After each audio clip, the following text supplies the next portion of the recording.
House will come to order. Members, please take your seats. Sergeant at Arms.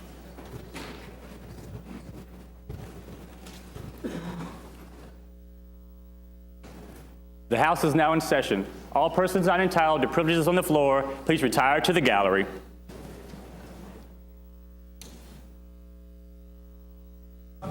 The members will rise and be led in prayer by the Reverend Dr. Reginald C. Woodhouse, pastor of the First Baptist Church, Jefferson Park in Newport News, and remain standing for the Pledge of Allegiance to the flag of the United States of America, led by the gentleman from Colonial Heights, Mr. Cox. God bless you. Will you bow your heads with me as we pray? Almighty God, as we come before you in prayer, we are reminded that you promised us if we would hear your words and put them into practice, that we would be like the wise man who built his house on the rocks, that when the rains and floods came, it could not destroy it. But if we were to ignore your words, we would be like the foolish man who built his house on the sands, which was swept away when the rains and floods came. Help us, Father, to build our house on the rocks, which is you. For it is the one who does not just hear your word, but obey them, who are considered great leaders.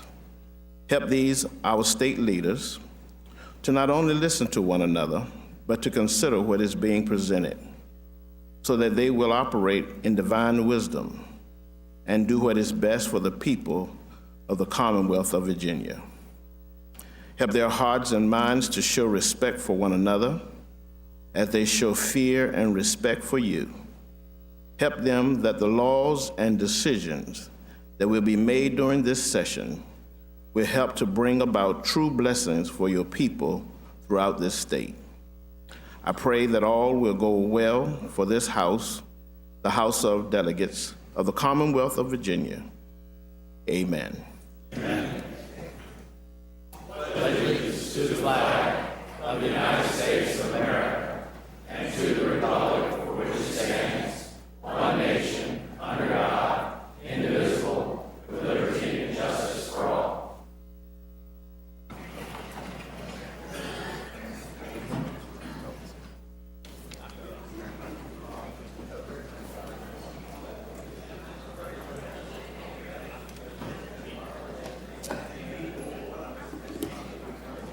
The members will answer the roll call by indicating their presence on the electronic voting board.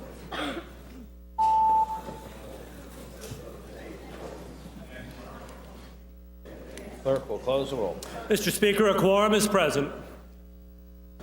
Pursuant to House Rule 3, I've examined and approved the Journal of the House of Delegates for January 18th, 2016. Motions and resolutions under Rule 39 are now in order. Does the clerk have any announcements or communications? Just one announcement, Mr. Speaker. It's a request that asks the body for those who we sent out an email and communications yesterday. If you're participating in the commemorative session coming up at the end of the month, to please respond to the survey. It would help us plan accordingly. Thank you.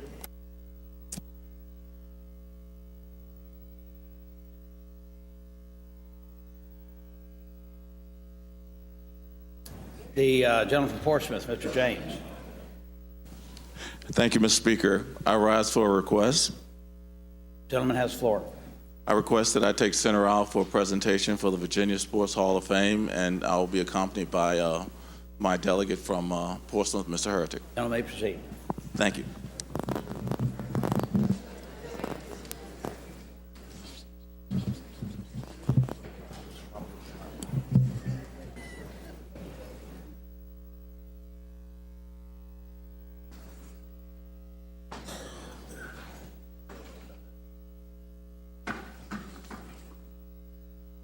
Thank you, Mr. Speaker.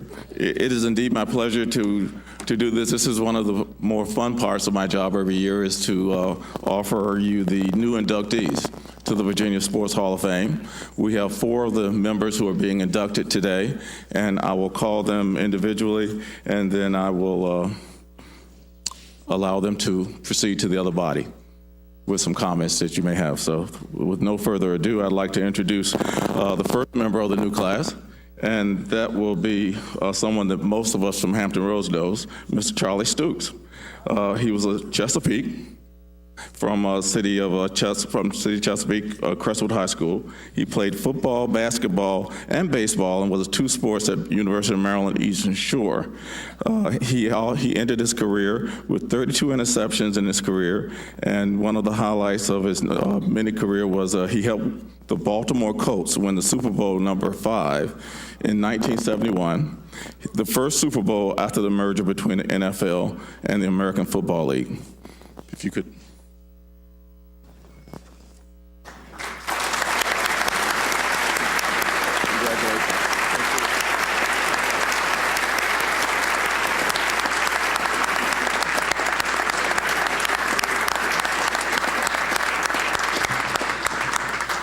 Next, I'd like to introduce Marianne Staley.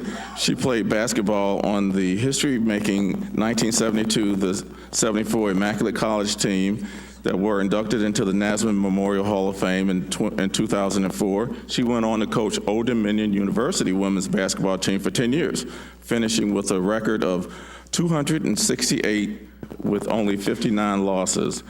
She was inducted into the Women's Basketball Hall of Fame in 2002. Congratulations.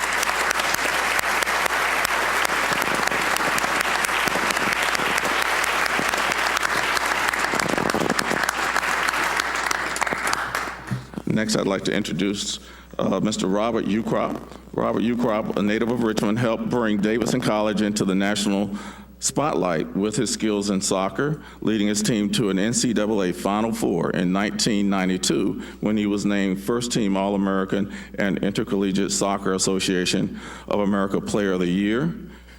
He retired with the Kickers, holding a club record for career goals, career assists, career points, and matches.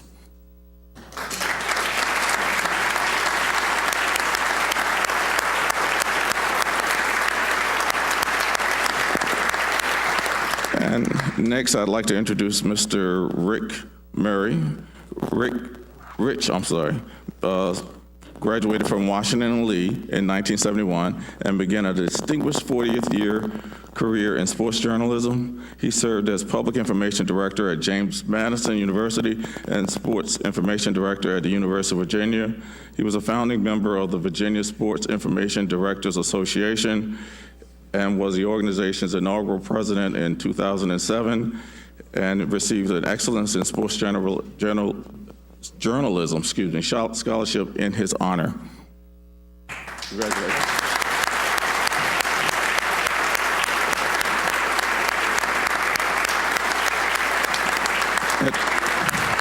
At this time, I'd like to introduce the three members that could not make it, and I will briefly highlight some of their career highlights. Mr. Dave Rosenfield, who is no secret to those who have followed the Norfolk Tides for nearly 50 years. He served as a general manager, and under his leadership, the Tides claimed 5 international league titles, and he was named King of Baseball by the Minor League Baseball in 2004.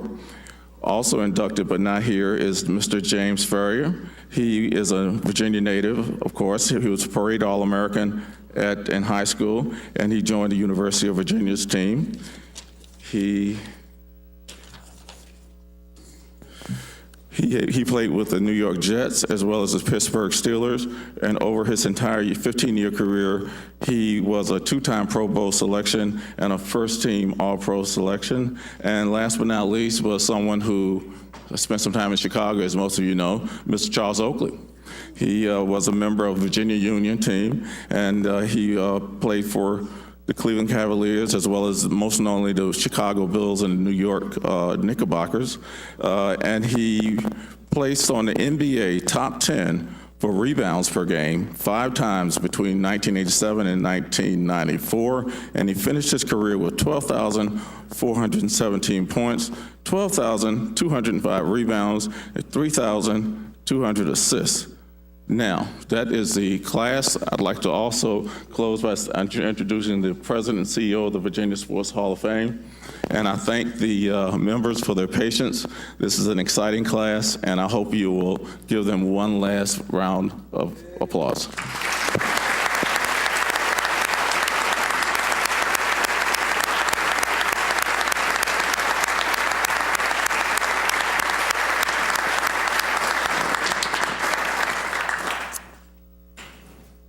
Speaker.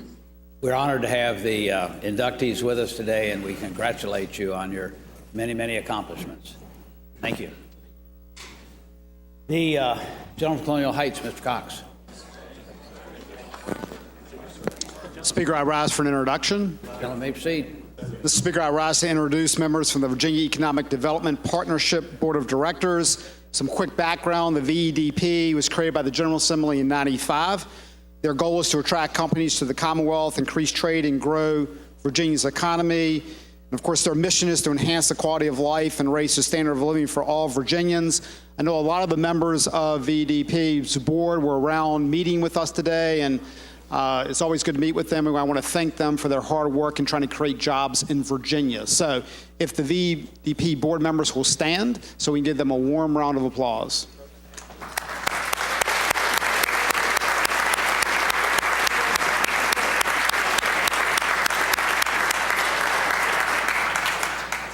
We thank the members for their volunteer activities, all that they do for the Commonwealth, and appreciate you being in the Capitol today. Thank you. The gentleman from Henrico, Mr. Massey. Mr. Speaker, I have an introduction that I would like to do, but my folks the CPAs aren't quite in the gallery yet. With your permission, may I please defer that get next in line, maybe? Certainly. Thank you. Gentleman from Fairfax, Mr. Simon. Mr. Speaker, I rise for an introduction. Gentleman has the floor. Mr. Speaker, we are joined in the gallery today by a number of fourth grade students and their families from Kent Gardens Elementary School in McLean. If you all rise so we can see you all up there. They're led by their fourth grade teachers, Jillian Bowden and Christopher Hinton. And we've got a future Virginia Hall of Fame sportsman, I'm sure, up there. The one that sort of looks like me up there in the back corner. But I hope it'll be the pleasure of the House to give the fourth grade students and their families a warm House welcome.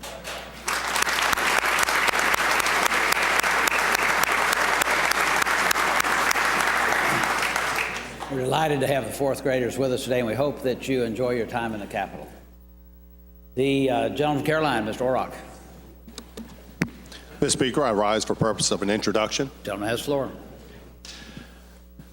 If the representatives in the gallery from the Virginia Association of Volunteer Rescue Squads would please stand.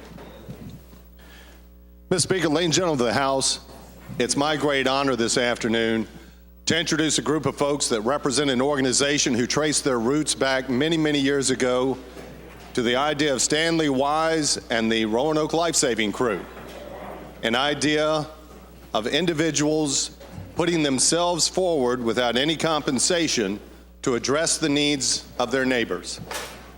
That concept started many years ago in Roanoke and replicated throughout the Commonwealth, and yes, throughout our country, is the spirit that still embodies within the Virginia Association of Volunteer Rescue Squads those citizens of all of our districts who sacrifice their sleep, sacrifice their home time, make many numerous sacrifices just to serve their fellow citizens and provide a critical medical need when those fellow citizens are at their most vulnerable. It's my honor, Mr. Speaker, ladies and gentlemen, to introduce, we have Kim Craig, who is president of the organization from Stanton Rescue. If he would wave, she would wave. Sorry, Kim, I'm sorry. We also have the vice president, Scott Davis. They're also represented by Steve Southworth, Bubby Bish, Elizabeth Pittman, the president of the Virginia Junior Association, Patrick Scott, and if they would be welcomed by the House at this time and acknowledged for the great service they provide to all of our districts. Thank you.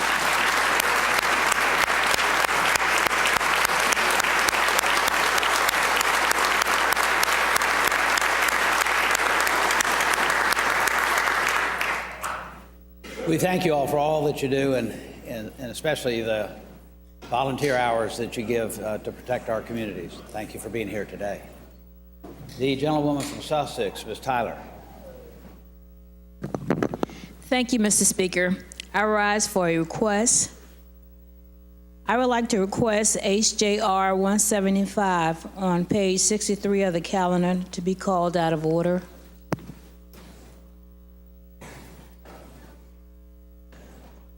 Clerk will report a resolution.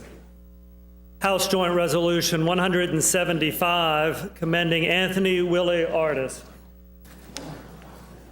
Gentleman from Sussex.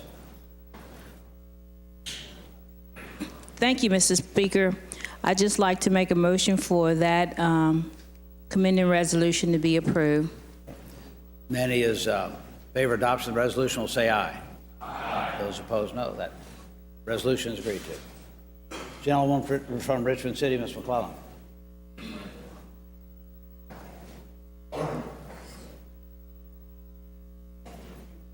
Thank you, Mr. Speaker. I rise for a request and 2 introductions. Gentlewoman has the floor. Thank you, Mr. Speaker. I request that the general reflect that my seatmate, the gentlewoman from Hampton, is away today due to pressing personal business.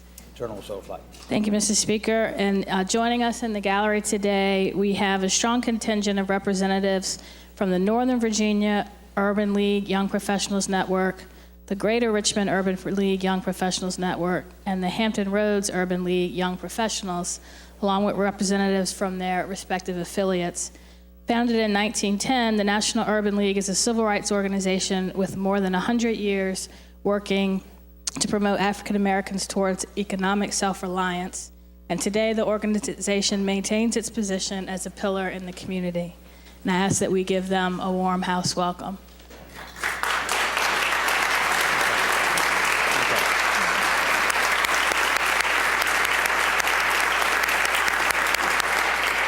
Please have the members from the Urban League visiting with us today. Thank you, Mr. Speaker. Also visiting with us today is Bishop William DeVoe, the presiding prelate of the 2nd Episcopal District of the African Methodist Episcopal Church, along with members of the African Methodist Episcopal Church, also known as AME. AME was formed in 1787 and grew out of the Free African Society. The AME Church is the first major religious denomination in the Western world that developed from sociological and theological beliefs and differences. And the church rejected the negative theological interpretation that rendered persons of African descent as second-class citizens. Since the June 2015 shooting at Mother Emanuel AME Church in Charleston, South Carolina, the African Methodist Church has stood boldly and steadfastly against violence and has maintained that the faith community must lead and be the conscience of the nation for race relations by committing anew an end to benign neglect that includes ignoring, tolerating, and accepting racism, and to make a commitment to end racism by an example of our lives and actions. I ask that you join me in welcoming Bishop DeVoe and the AME members joining him today.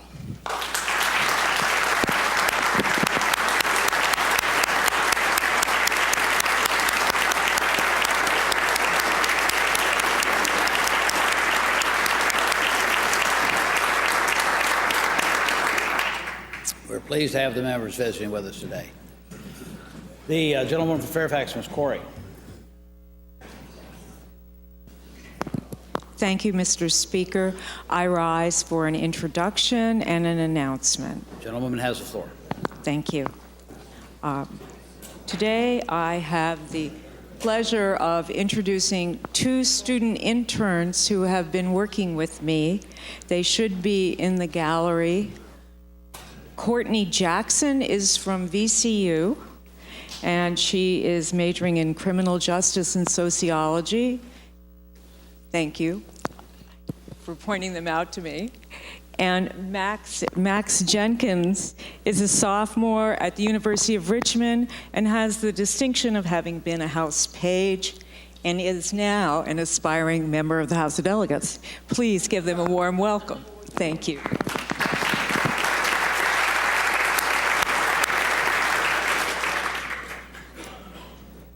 The gentleman, Prince William, Mr. Langenfelder. Mr. Speaker, rise for a point of personal privilege. Gentleman has the floor. Mr. Speaker, today, the 19th of January, is the actual anniversary of the passage of the, the Virginia Statute of Religious Freedoms, which is nicely placed on the wall here in the Amen corner. I would encourage the members, it's a long thing to read, I'm not going to do that now. But I would encourage you to read that statute, because it is probably one of the most important religious statements ever made in the history of the world in terms of religious freedom. Jefferson was very understanding of the importance of the laws of nature, of nature's God, and how that entitles man. And this is what it says in the preamble. It's just a brief citation from the preamble. Whereas Almighty God has created the mind free, that all attempts to influence it by temporal punishment or burdens or by civil incapacitations tend only to beget habits of hypocrisy and meanness, and are a departure from the plan of the holy author of our religion, who, being Lord both of body and mind, yet chose not to propagate it by coercions. Remarkable brilliance. And in his second paragraph, he states a person can't be compelled to a particular denomination or religion.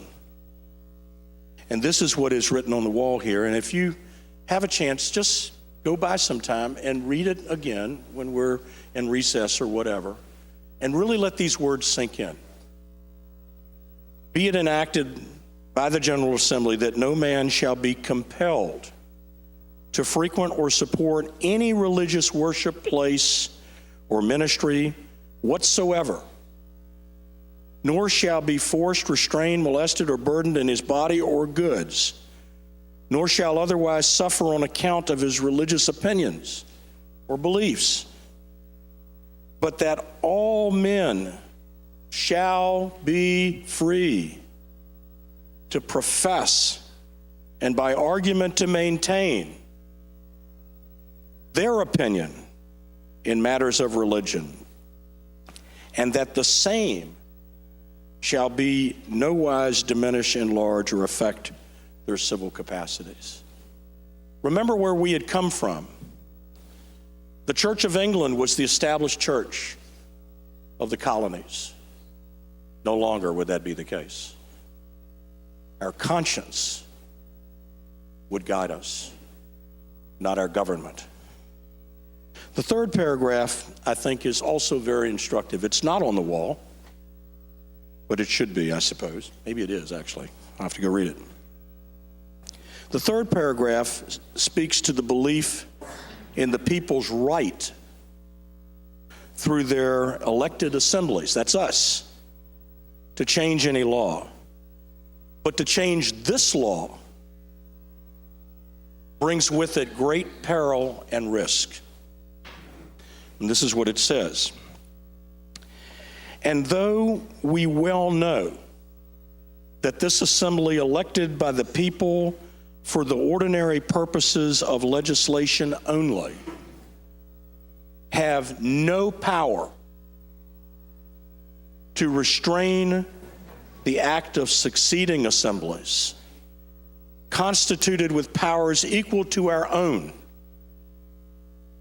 and that, therefore, to declare this act to be irrevocable would be of no effect in law. Yet, we are free to declare, and do declare, that the rights hereby asserted are the natural rights of mankind, and that if any act shall be hereafter passed to repeal the present, or to narrow its operation, such would be an infringement on natural rights. So Jefferson declares, doesn't he, that this is the statute. This is the one we are to stand behind. So where are we, Mr. Speaker? In America today, I don't think anybody in this body could deny that we are witnessing a systematic scrubbing of religion and faith from the public sector. It is destructive of liberty. Jefferson knew it in the way he wrote this as a matter of conscience. The founders had a vision to sustain our freedom through what they called a frequent recurrence to founding principles. And part of that founding principle is freedom, virtue, and faith. Freedom requires virtue. A people who don't have virtue are not worthy of self-governance. They'll fall down every time.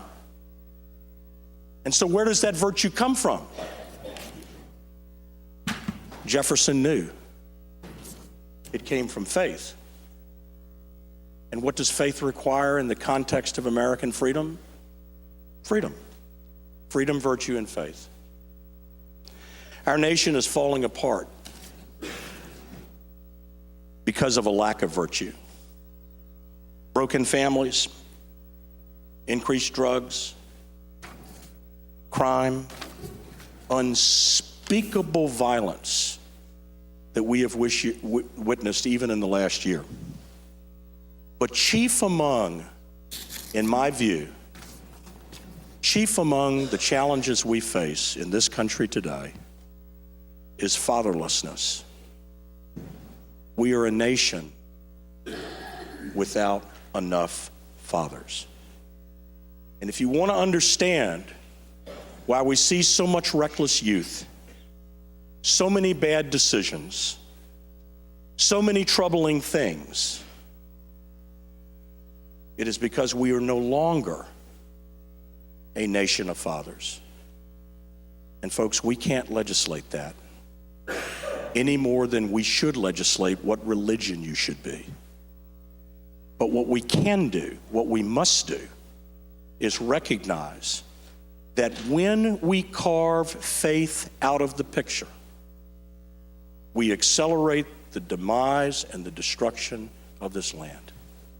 You see, you're not compelled to a particular denomination or faith, but you're not shielded from the influences of virtue.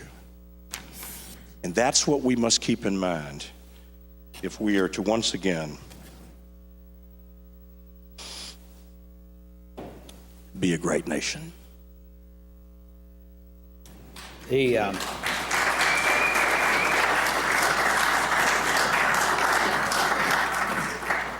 clerk will report a resolution. House Joint Resolution 178, election of a Court of Appeals of Virginia judge, circuit court judges, general district court judges, juvenile and domestic relations district court judges, a member of the State Corporation Commission, and a member of the Virginia Workers' Compensation Commission. Mr. Speaker, the resolution has been distributed. Gentleman from Richmond City, Mr. LaPasi. Thank you, Mr. Speaker. I move the adoption of the resolution. Okay, everybody okay to do it without knowing what's in it? Mr. Speaker, Gentleman from Fairfax, Mr. Sickles. would the gentleman yield for question? Gentleman yield. The resolution is on the desk, Mr. Speaker. Does gentleman yield? I'll yield. Gentleman yields. Hey, thank you, Mr. Speaker. I'd ask the gentleman if you could just brief the body on when we pass this with the allocation of the judges, where we would be with regard to the overall number of vacancies we have in the state, so that we can tell our constituents how we're doing in filling the vacancies. That's not covered by this particular resolution, Mr. Speaker, is how I'd answer the gentleman. Okay. Well, Mr. Speaker, would the gentleman yield for a second question? The gentleman yield? Yeah, I'll yield. Gentleman yields. Well, could you explain to the body what this resolution does? I'm sorry that I don't understand by just reading it, looking at it. I would just tell the gentleman that this is not a hostile selection. question, Mr. Speaker. This is just informational. I'm going to, Mr. Speaker, I'll yield and answer the question. This simply is the selection of reappointments and to put the judges that came to interview with the subcommittee back in mid-December. And all of these folks that are here have been interviewed and they've been certified by the Joint Committee of the Senate and the House as being, they're reappointments. I thank the gentleman. Shall the resolution be agreed to?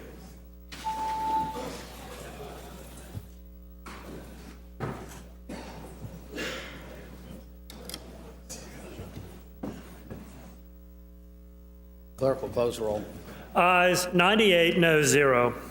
Ayes 98, no 0. The resolution is agreed to. The gentleman from Richmond City will advise the Senate.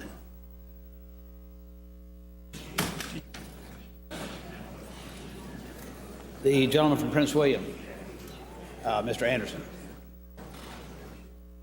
Mr. Speaker, I rise for the purpose of an announcement. The gentleman has the floor. Mr. Speaker, I would remind the members of the body that commencing tomorrow morning will be the 2016 round of the General Assembly Military and Veterans Caucus. We will meet from 8 until 9 a.m. in Conference Room 4 West. So that's 8 to 9 a.m., Conference Room 4 West, the Military and Veterans Caucus. Thank you.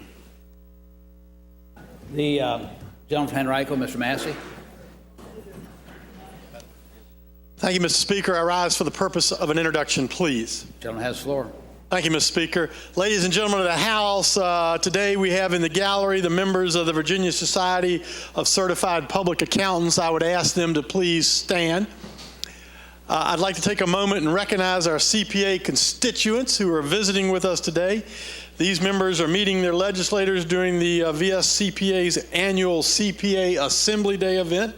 They've brought with them the VCPA Legislators Tax Guide, which everyone should have a copy of. It's a very handy reference that I keep on my desk to help answer our common tax questions from our position as elected officials. Mr. Speaker, I would ask the members of the House to please join me in a warm House welcome of these CPA members. Thank you, Mr. Speaker.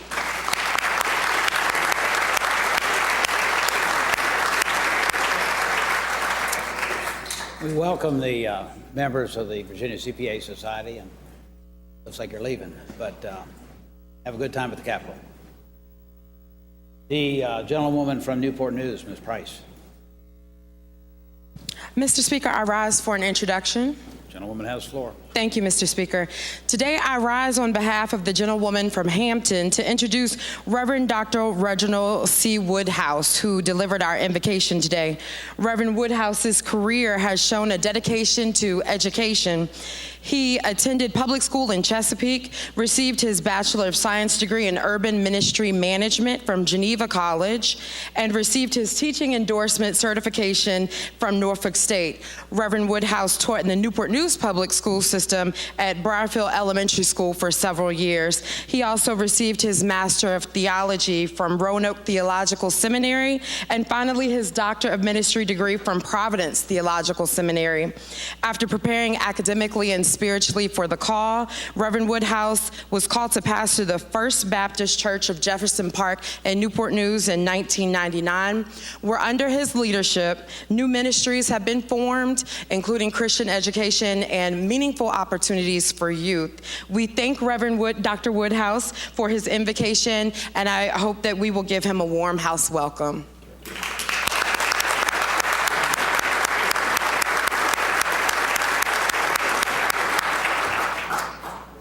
The gentleman from Colonial Heights, Mr. Cox.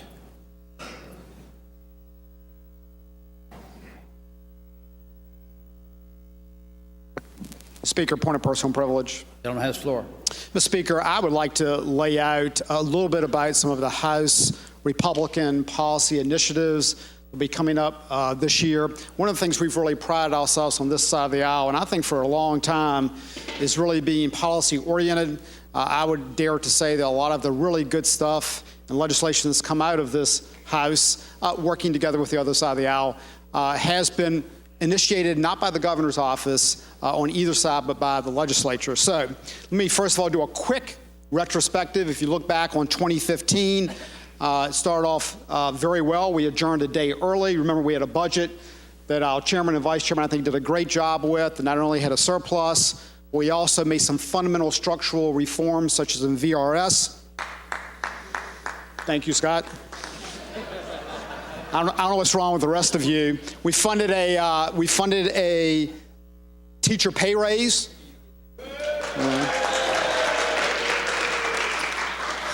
You're warming up to me. The second teacher pay raise in the last 3 years. We also gave all state employees a well-deserved pay raise, and we prepaid $130 million in the rainy day fund deposit. As far as higher ed goes, that's an area we've worked very hard on. We capped exorbitant student athletic fees. Thank you. We encouraged colleges to offer affordable flat fee degrees, and we invested in additional in-state tuition slots. So that was last year, but what are we going to do this year? I think we have some very good things. This, first of all, talking about strengthening Virginia's economy. Governor McAuliffe, in his State of the Commonwealth address, painted a fairly rosy picture of Virginia economy, and I think we have some challenges. First of all, we've heard many times our economy registered 0% growth in 2014. We've fallen to 12th in the CNBC rankings. And I will say this, I think the last few governors have done a good job in economic development. However, one of our jobs is oversight. And I think Delegate Garrett laid that out very well yesterday. And that's something I think we're going to have to really take a look at. If you look at what happened in Appomattox County, we need renewed vigilance. That's $1.4 million worth of Governor's Opportunity Fund that just seems to have gone away. We used a consulting firm, and I think it's probably about the 12th time we've used that firm, that obviously misled us in a lot of different ways. So one of the things we're going to do upstairs this year on the 9th floor is we're going to demand that when economic development projects are done, there's a strategic roadmap, that we actually know where we're going. Everybody has a new idea. And they stamp STEM, they stamp workforce, they stamp sort of the word of the day, and we're supposed to do it. And one of the things we're really going to do is make sure that what we're funding is responsible and moves Virginia forward. How about our plan for jobs? We want to strengthen our economy and create good jobs, and that'll be a top priority. Let me mention some of those. First of all, enshrining our right to work law in the state constitution. That's HJ2. Delegate Bell is putting that in. We're going to continue to try to make progress on the accelerated sales tax and on VRS in the budget. Delegate O'Quinn has House Bill 2, which I think is extremely important, standing up to President Obama's job-killing carbon rules, which could mean $6 billion in higher energy costs for families and businesses. And Delegate Byron has a bill that works with workforce credentials, which I think is essential, but she's doing two things which I think are a little bit different. A little bit of money follows the student, and on the back end, some accountability so we make sure that our hardworking students actually have that credential in place.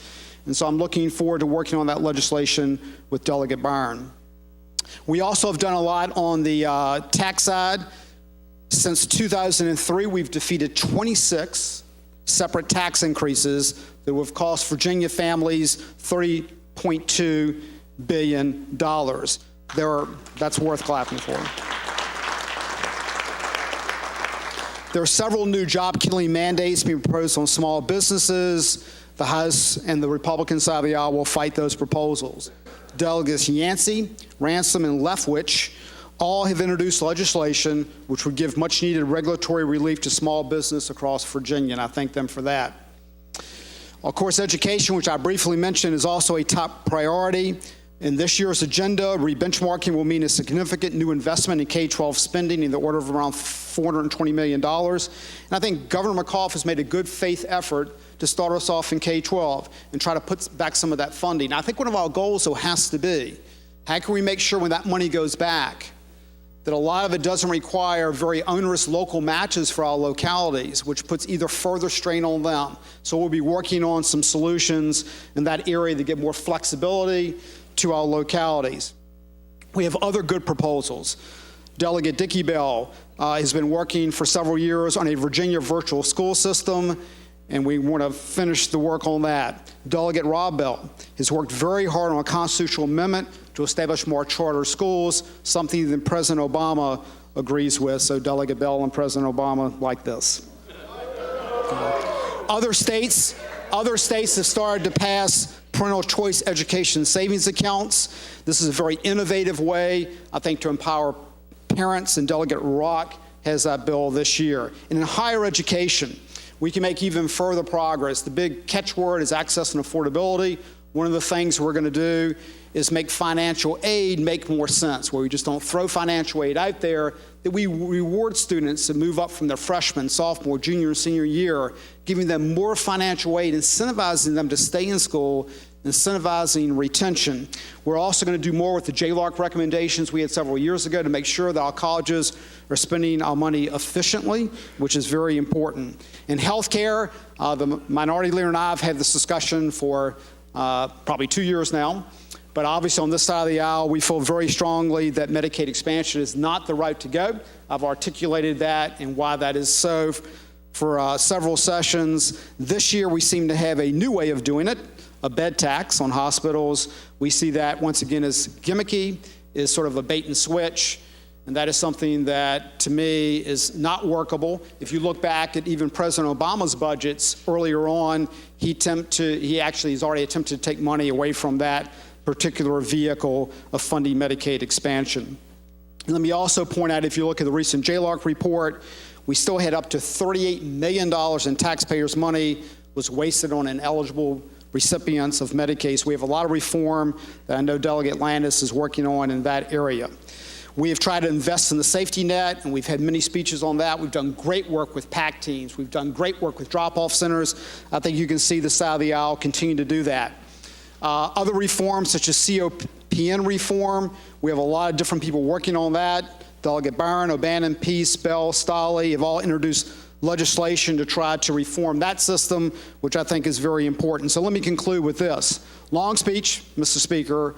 We have a big agenda, and there'll be a lot of other items we'll be working on. You'll see a bill very soon to finish up the second state Veterans Care Center that we've worked very, very hard on. So obviously that'll be another issue we're working on.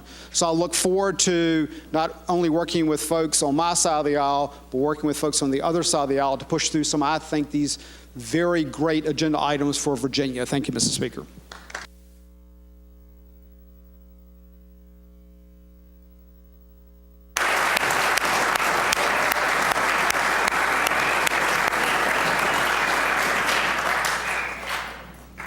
The gentlewoman from Richmond City, Ms. Carr. Thank you, Mr. Speaker. I rise for the purpose of announcement, introduction. Thank you, Mr. Speaker.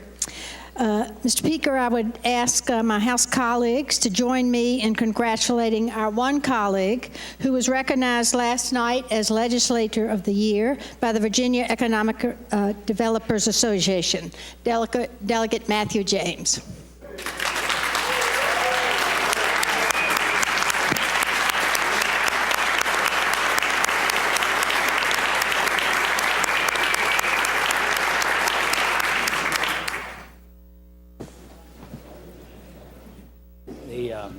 Gentlemen, be congratulated. Just don't be reading your congratulations while you're walking.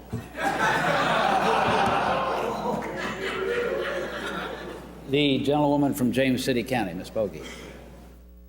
Thank you, Mr. Speaker. I rise for an introduction. Gentlewoman has the floor. Thank you, Mr. Speaker.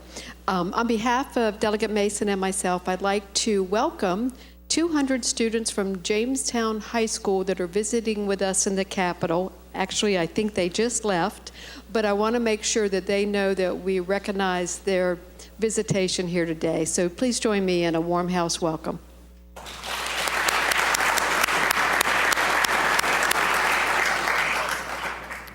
The gentleman from Manassas, Mr. Miller. Thank you, Mr. Speaker. I rise for a purpose of an introduction. Gentleman may proceed. Mr. Speaker and ladies and gentlemen of the House, we're joined in the gallery today by members of the Virginia Apartment and Management Association. If they could stand up. Mr. Speaker, the Virginia Apartment and Management Association is the state chapter of the National Apartment Association, and it's the premier trade association for owners and managers of multifamily residential real estate and companies serving the rental housing industry. The Virginia Apartment and Management Association represents housing providers who own and manage a collective portfolio of roughly 165,000 housing units throughout the Commonwealth. Nearly 960,000 Virginians make their homes in apartments, and the industry generates an annual economic impact of about $22 billion and 223,000 jobs in Virginia alone. Please join me in giving them a warm house welcome.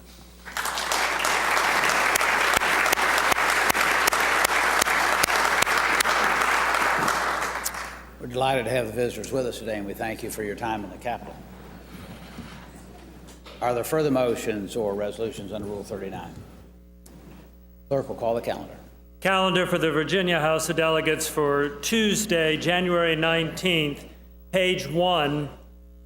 House Bill on third reading, uncontested calendar. House Bill 31, a bill to amend and reenact several sections of the code relating to notices relating to certain insurance policies. Emergency. Shall the bill pass?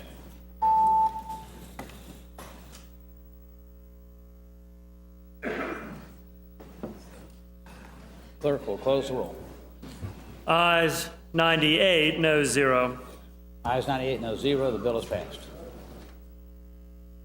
Mr. Speaker, that completes the items on the calendar, but the continuing special order on judges is still pending.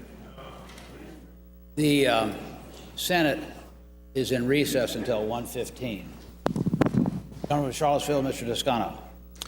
Mr. Speaker, I rise for a motion. Gentleman, state it. Mr. Speaker, in the first of many successive motions that will be made on this floor over this session, hopefully not too many, having voted on the prevailing side by which we passed the block vote, I move that we reconsider that vote so we may vote again and everyone may cast their vote. The gentleman from Charlottesville, Mr. Toscano, moves that having voted on the prevailing side by which we passed House Bill 31, we reconsider that vote. Those in favor of that motion will say aye. Aye. Those opposed, no. That motion is agreed to. Shall the bill pass?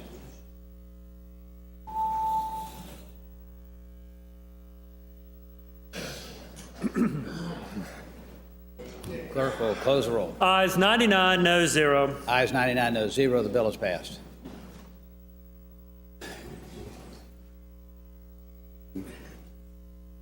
Gentleman from Colonial Heights, Mr. Cox. Mr. Speaker, I move the House stand in recess until 1:15. Gentleman from Colonial Heights moves that the House stand in recess until 1:15. As many as favor that motion will say aye. Those opposed, no. That motion is agreed to. The House stands in recess until 1:15.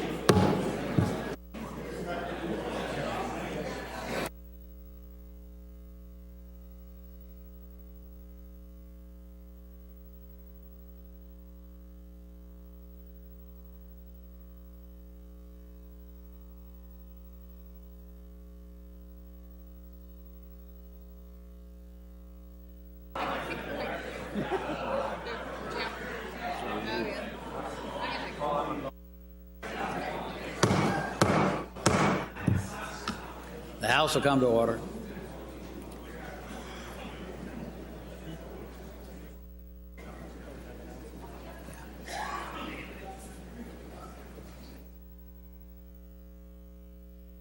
Does the clerk have any announcements?